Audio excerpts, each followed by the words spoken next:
बात आज हो रही है कि ये जो कोल्ड वेव चल रही है, ठंड है, तो इसमें ध्यान रखना चाहिए, ख़ासकर हार्ट डिज़ीज़ के लिए।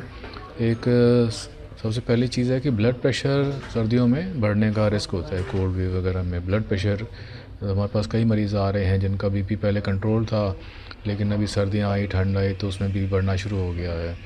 तो इसलिए ब्लड प्रेशर का अपना ध्यान रखें। ब्लड प्रेशर मशीन ज़रूर घर पे रखें, ज़्यादा महंगी नहीं होती है, और रेगुलर बीपी चेक कर लिया करें, हफ्ते में 2 बार कर लिया करें चेक। और अगर ऊपर का 140 से ज़्यादा है, नीचे का 90 से ज़्यादा है, तो दवाई बढ़ाने वाली हो सकता है बात आती है, दवाई ऐड करने की बात आती है। तो दूसरा है कि खाने में ज़रा नमक खासकर ज़रा कम रखें, उससे बीपी कंट्रोल होने में हेल्प मिलती है। और सर्दियों में टेंडेंसी होती है कि थोड़ा खाना ज़्यादा खाने का, थोड़ा रिच फूड खाने का, घी वगैरह का, तो उससे फिर ब्लड में कोलेस्ट्रॉल वगैरह बढ़ने का साथ में रिस्क होता है। तो इसमें है कि सर्दियों में दूसरी बात आती है कि जो हार्ट अटैक के मामले होते हैं और एंजाइना होता है, उसका भी रिस्क बढ़ जाता है, क्योंकि सर्दी की वजह से बॉडी में एक नसें जो होती हैं थोड़ी सिकुड़ती हैं, वेज़ो कंस्ट्रिक्शन कहते हैं हम उसको। तो उसकी वजह से हार्ट पर लोड ज़्यादा पड़ता है और हार्ट में ब्लड सप्लाई थोड़ा कम होने का रिस्क होता है, और इसलिए हार्ट अटैक और एंजाइना के मामले थोड़े ज़्यादा आते हैं। तो इसका भी बहुत ध्यान रखने की ज़रूरत है। जो मरीज़ हार्ट की बीमारी से की दवाई वगैरह लेते हैं, उनको दवाइयाँ अपनी बराबर लेते रहना चाहिए, और उनको कभी लगे कि डिस्कम्फर्ट उनको ज़्यादा हो रहा है तो अपने डॉक्टर से कंसल्ट करना चाहिए। और इसमें यह है कि ख़ासकर सवेरे के टाइम पर उनको बाहर ज़्यादा एक्सरसाइज जैसे नॉर्मली सवेरे करते हैं, लेकिन सवेरे सर्दियों में सवेरे ना जाएं, क्योंकि उस टाइम सर्दी होती है। सर्दी का से वेज़ो कंस्ट्रिक्शन वगैरह, नसें सिकुड़न होने का ज़्यादा होता है और तकलीफ़ होने की ज़्यादा बात होती है। तो दोपहर को थोड़ा जब धूप आती है उस टाइम पर उनको वॉक वगैरह करके जाना चाहिए, या शाम को जाएं। तो ये चीज़ बहुत ज़रूरी है, क्योंकि एक्सपोजर टू कोल्ड जो होता है वो एक रिस्क फैक्टर होता है, उससे एंजाइना वगैरह बढ़ता है। तो बाहर जाना भी पड़े सर्दियों में तो अच्छा कुछ गर्म कपड़े वगैरह पहन के फिर जाना चाहिए। जैसे कि हम देख रहे हैं पिछले कुछ दिनों में दिल्ली में ठंड का काफी प्रकोप है, काफी ठंडी पड़ रही है। इसमें हमारे पेशेंट जो किडनी डिजीज पेशेंट्स हैं उनके लिए भी खास इम्प्लीकेशंस हैं। जब भी बहुत ज्यादा ठंड पड़ती है उसी हिसाब से ब्लड प्रेशर बढ़ता है, और हमारे किडनी डिजीज के पेशेंट्स तकरीबन सारे के सारे 90% ज्यादा ब्लड प्रेशर के मरीज भी होते हैं। तो अगर आपको किडनी डिजीज है तो ठंड के समय आपको अपने ब्लड प्रेशर को बराबर चेकअप करना है, क्योंकि ठंड के साथ साथ ब्लड प्रेशर बढ़ेगा और उस हिसाब से आपको अपनी दवाइयों को चेंज करना है। किडनी डिजीज की प्रगति को आगे रोकने के लिए ब्लड प्रेशर कंट्रोल बहुत अहम है।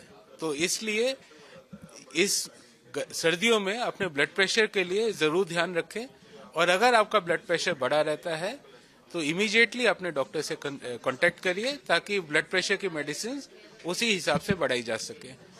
दूसरा, सर्दियों में हमें खान पान पे खास ध्यान रखना पड़ेगा, क्योंकि किडनी के डिजीज के पेशेंट्स का खाना काफी रिस्ट्रिक्टेड रहता है। हम नमक कम रखते हैं, कुछ हद तक प्रोटीन कम करते हैं।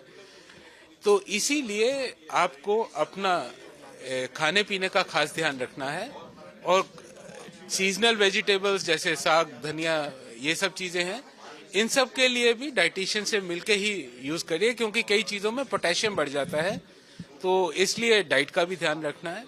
और तीसरा जो चैलेंज हमें आता है वो है फिजिकल एक्टिविटी का। नॉर्मली हम अपने हर पेशेंट्स को कहते हैं कि रेगुलर वॉक करिए, फिजिकल एक्टिविटी रखिए। इससे अगर आप शुगर के मरीज हैं तो शुगर कंट्रोल रहता है, ब्लड प्रेशर कम रहता है, और इस जाड़े में फिजिकल एक्टिविटी, बाहर निकलना कम हो जाता है। तो ये तीसरा चैलेंज आता है। तो इंडोर एक्टिविटी अपनी बराबर रखिए, इंडोर थोड़ी बहुत एक्सरसाइज करते रहिए, ताकि हमारा ब्लड प्रेशर और शुगर कंट्रोल इन सर्दियों में ना बिगड़े। अगर आप इन 3-4 चीजों का ध्यान रखेंगे तो किडनी डिजीज के बावजूद भी इस जाड़े में आप सेफ रह सकते हैं। जो हम लोग ये प्रेस कॉन्फ्रेंस कर रहे हैं, ये कोल्ड वेव के जो साइड इफ़ेक्ट हैं उसके बारे में हम लोग डिस्कस करेंगे। और जैसा आप लोग जानते हैं, इसमें कोल्ड वेव है, काफ़ी ठंडा मौसम है, और इस मौसम में काफ़ी जो वनरेबल पॉपुलेशन है, जिसको हम कहते हैं जो ओल्ड एज के लोग हैं, बच्चे हैं, या जिन लोगों को डायबिटीज़ है, हार्ट की प्रॉब्लम है, रेस्पिरेटरी प्रॉब्लम है, जैसे COPD, ब्रोंकियल अस्थमा, TB की, ट्यूबरकुलोसिस की प्रॉब्लम है, या इन्फ्लुएंजा का इन्फेक्शन है, तो इस तरह के लोग वनरेबल पेशेंट हैं जिनको कोल्ड वेव के कारण साइड इफ़ेक्ट्स होते हैं। उसमें कॉमन साइड इफ़ेक्ट जैसे मैंने बताया कि एक्यूट ब्रोंकल एस्थमा हो सकता है, एक्सेजर्बेशन ऑफ COPD हो सकता है, अपर रेस्पिरेटरी ट्रैक इन्फेक्शन हो जाते हैं जिसमें नेजल डिस्चार्ज होने लगता है, खांसी आने लगती है, सांस फूलने लगती है और चेस्ट में पेन होने लगता है। और साथ में कार्डियक डिजीज़ हो जाती हैं, जैसे जिन लोगों को हार्ट की प्रॉब्लम होती है, कॉरोनरी आर्टरी डिजीज़ होती है, वो ठंड में बढ़ सकती है, ब्लड प्रेशर भी बढ़ जाता है ठंड में। और न्यूरोलॉजिकल डिजीज़ हैं वो भी कोल्ड वेव के कारण उन पर भी इफ़ेक्ट आता है। और बच्चे स्पेशली वनरेबल प्रॉब्लम, बच्चे और बूढ़ों की जो है प्रॉब्लम वो बढ़ सकती हैं इस ठंड या कोल्ड वेव के कारण। और एल्डरली पॉपुलेशन है और लोग हैं, अगर काम भी हैं तो यू स्टे एट होम। जैसे देखा होगा आजकल गवर्नमेंट ने कहा है कि स्कूल आप बंद कर रखा है छोटे बच्चों के लिए, तो आप stay at home, cover your face and ears and head, take the multi layers of the clothes, warm clothes, single layer ना लें, मोटे कपड़े एक ना पहने। इसमें ये प्रोटोकॉल होता है कि आप मल्टीपल वार्म क्लोथ्स पहने, उससे ज़्यादा फ़ायदा होता है, गर्मी लगती है। और घर में हीटिंग यूज़ करें जिससे अंदर का टेम्परेचर ठीक रहे।